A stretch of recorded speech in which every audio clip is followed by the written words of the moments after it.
I'm Brian, I'm Bradley. and this is a cosmic reckoning right after Super Tuesday when there was a reckoning for Nikki Haley where she got blown out. Trump won 14 out of 15 states, and we'll talk about that 15th state of Vermont and why it's important. But Nikki Haley dropped out this morning, and when she dropped out, rather than endorsing Donald Trump, she endorsed the war in Ukraine.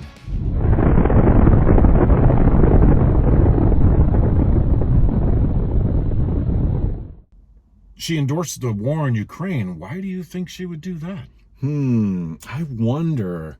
You know, it's interesting. This whole time with the Ukraine war, they keep sending more and more money, not just the United States, but Europe. And yet the whole time they've been slow walking different weapons that actually might give Ukraine an advantage.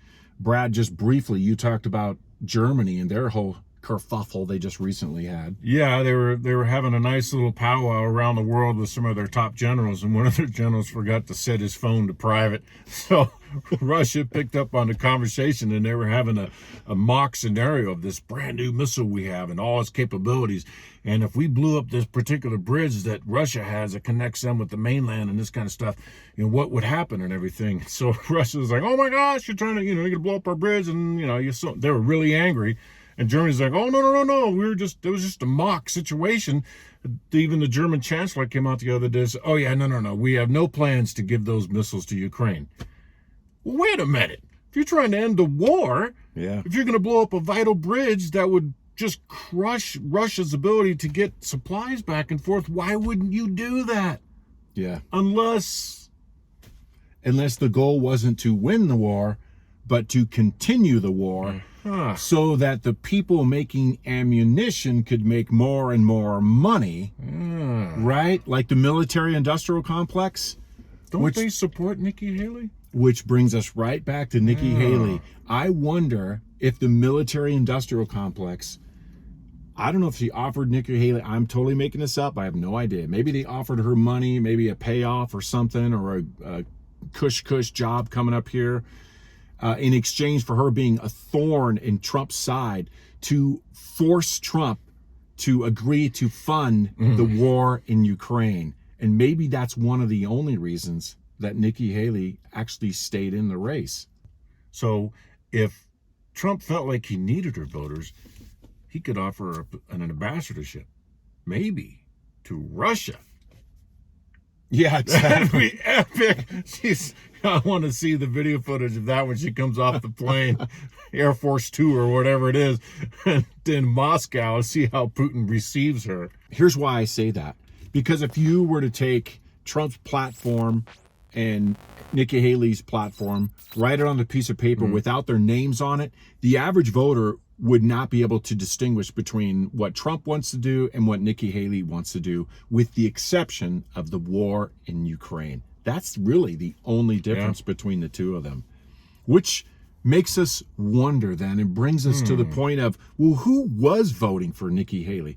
Because the conventional wisdom that we're being told by the corporate media is that, oh, look at all of these Republicans who don't like Trump and they'd rather see Haley. Well, as Haley kind of challenged Trump, Haley said that, it's now on you. The burden is on Donald Trump to earn these people's trust, to bring these voters back into the Republican Party. But I don't know. Are the majority of the people who voted for Nikki Haley Republicans? Maybe not. There's a great article by Ed Kilgore in the Intelligencer, which I don't read very often for a lot of reasons. Yeah. In this article, he points out that according to a poll that they've done, that 15% of Biden voters say they will probably flip over and vote in the Republican primary.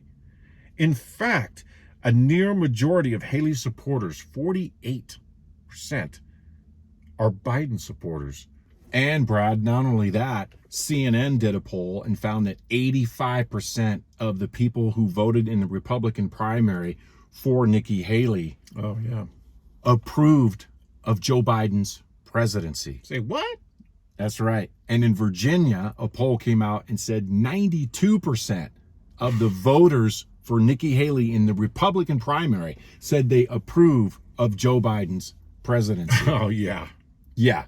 So basically, let's put it this way to paraphrase Joe Biden.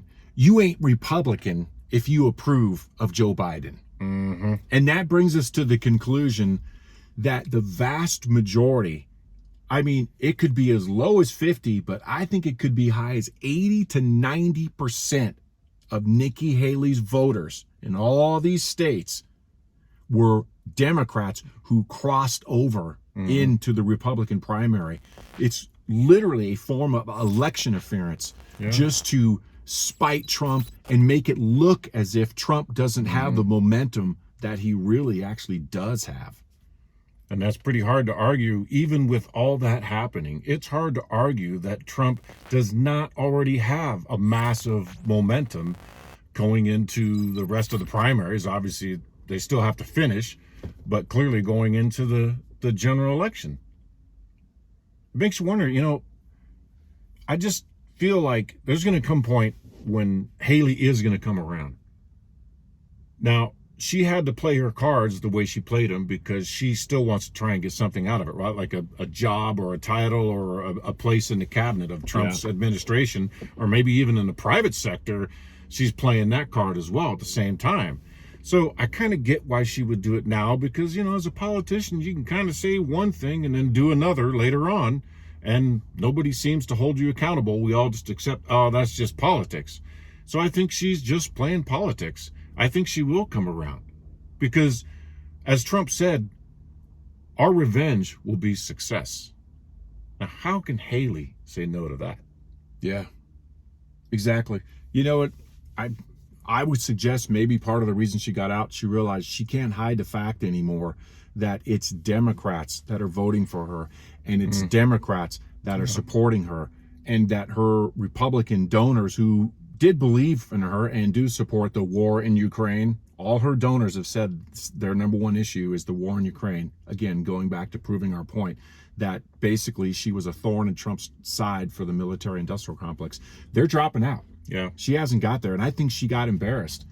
But here's all I would say, Brad, your point is a good point. And say this, Nikki Haley says the burden is on Donald Trump. But you know what? That's not how this works. You ran for president, Nikki Haley. You asked the Republicans to support you and to vote for you. You didn't come out and said, hey, I'm running in the Republican primary to be a thorn in Trump's side to force Trump to agree to fund the Ukraine war. No, you ran to be president. Yep. And the Republican people, Republican voters, I should say, they responded by saying, sorry, we want Donald Trump. So the burden is on you, Nikki. If the country is in danger, if voting for Biden would be a national suicide, then the burden is on you to humble yourself and to get behind this America First agenda, whether you like Trump or not. Right? Right. I'm Brian. I'm Bradley. That's Cosmic Reckoning. And remember, think right to live free.